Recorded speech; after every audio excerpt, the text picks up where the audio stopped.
one of the oldest buildings in Edinburgh, John Knox House.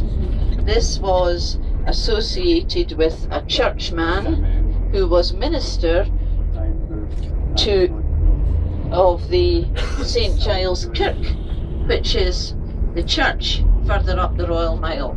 This is like the Dodgers getting in and out here. I think Gary deserves a prize for this driving. Don't you, Gary? Other names associated with the church are this street coming up on the left, Blackfriars. That would have been a friary for Dominican monks who followed St Dominic's rule. But now, on the corner there is a modern hotel. It was built it's nearly 20 years ago now, but it's been built in the old style of architecture. And had you been here, say in 500 years ago, you would not have been driving along on a nice tarmac road or cobbled road.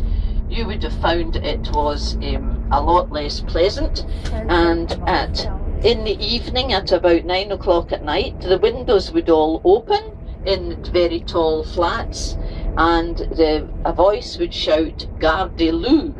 Now, Gare-de-Loup is a sort of French, meaning garde-l'eau, look out for the water. And all the slops would be thrown out. Remember, no toilets. All the slops would be thrown out onto the street below. So if you were walking along underneath, you could shout at them, "Haud your hon, hold your hand, don't throw yet," because you would get something very unpleasant in your head if they threw it as you were passing. But all that stuff that came out, all the waste material that came out, was swept up and taken out to the fields, and it was used on the fields as fertiliser. So nothing was wasted. But it was said that you could smell Edinburgh from 6 miles outside. Wow. That you could smell the city. Yes, can you imagine it? So not quite as pleasant as it is today.